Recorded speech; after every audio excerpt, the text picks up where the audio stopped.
Cerita anak petani jadi korban kekerasan seksual pimpinan Ponpes di Bogor. Kekerasan seksual menimpa NH, 19, saat menimba ilmu di pondok pesantren di Kabupaten Bogor. Selama 3 tahun, tubuh dijamah oleh pemimpin Ponpes berinisial NM 46. Semua berawal dari 2017 saat NH duduk di bangku kelas 1 SMA. NH diberikan kepercayaan memegang keuangan penjualan dari buku-buku atau kitab di pesantren tersebut. Jabatan ini membuatnya kerap bertemu dengan ANM. Suatu hari, NH diminta mempertanggungjawabkan laporan keuangan di hadapan ANM 46. Saya dipanggil sama Abi, ANM. Saya disuruh laporan keuangan kitab. Namanya santri pasti langsung gerak, cepatlah dipanggil sama ustaz, apalagi dia pimpinan, ujar dia.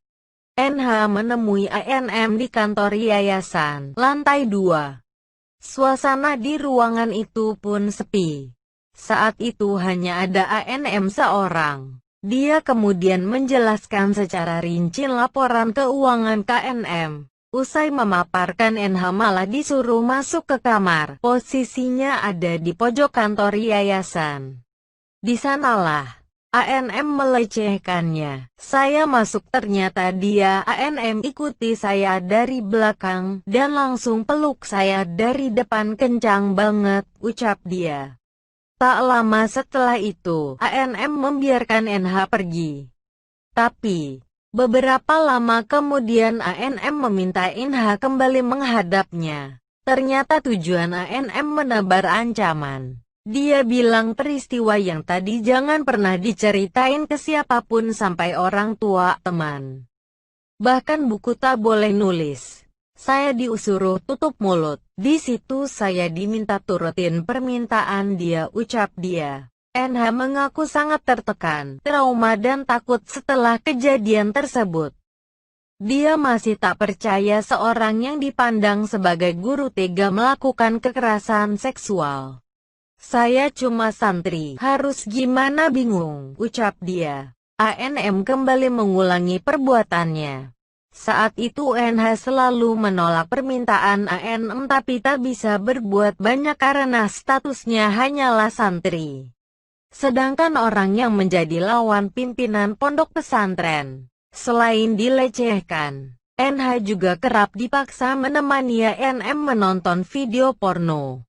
Saya menolak tapi dia terus memaksa, ujar dia. NH awalnya menutup rapat-rapat insiden itu termasuk ke orang tuanya. Bukan tanpa sebab, NH mengaku masih terguncang. Apalagi tak kalah meninggat ancaman yang dilontarkan ANM. Setelah tak kuat memendam kisah kelam ini seorang diri, NH akhirnya memberanikan diri untuk berterus terang kepada orang tua dan kerabat. Menurut dia, butuh perjuangan untuk meyakinkan orang-orang di sekitarnya. Sebab banyak orang yang meragukan ceritanya. Bahkan, NH malah dituduh wanita yang tak punya harga diri. Saya sempat depresi. Banyak orang bilang tidak mungkin ANM seperti itu. Dia kan guru, bahwa saya yang goda dia. Padahal faktanya saya korban, ucap dia. NH ditemani orang tua kemudian membuat laporan ke Polres Metro Depok pada November tahun 2019 silam. NH tidak ada santri lain yang dijadikan mangsa oleh ANM.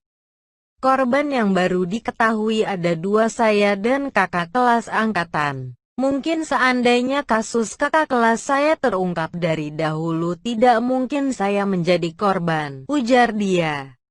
Laporan polisi itu ternyata membuat ANM dan keluarganya terusik. ANM kerap mengirim pesan-pesan aneh ke nomor pribadinya. Bukan cuma itu, puluhan orang simpatisan ANM pernah mengeruduk rumahnya untuk mengintervensi. Mereka berdatangan ke rumah saya untuk intervensi, meminta saya untuk cabut laporan. Bagaimana mungkin saya cabut laporan? Sedangkan hati saya dan keluarga saya benar-benar hancur, ucap dia.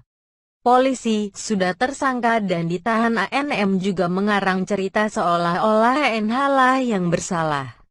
Dampaknya, NH menjadi dijauhi oleh teman-temannya sepantarannya. Saya difitnah, katanya, saya yang telah menggoda ANM. Di situ saya dan keluarga benar-benar sakit hati banget. Hati terasa diiris-iris, ujar dia. Yang lebih miris, ANM malah melaporkan balik dirinya ke Polres Bogor pada April tahun 2020. Dia laporin balik saya, ujar dia. NH kini menaruh harapan besar kepada aparat kepolisian agar menegakkan keadilan. Sudah hampir 10 bulan kasus ditangani oleh unit PPA Polres Metro Depok. Hingga kini tak pernah mendapatkan kabar kasus ini masuk ke pengadilan negeri. Kabar terakhir justru Polres Depok Metro tidak menahan ANM alias dibiarkan bebas. Padahal, status hukum ANM telah berubah dari saksi menjadi tersangka. Dia pun menerima salinan penetapan tersangka ANM. Adapun nomor surat SP Tab 05 LLRES pukul 1.11.2020 Reskrim.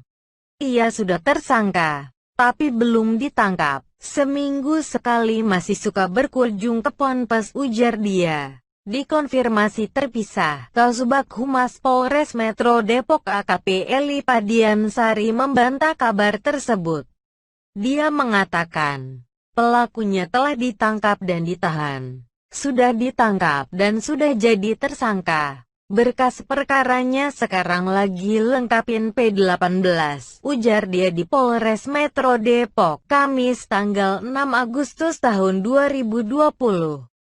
Eli menolak menjelaskan lebih detail mengenai kasus dugaan pencabulan ini. Sudah selesai, tidak gimana-gimana, kasusnya sudah diproses, tinggal nunggu P21, ujar dia.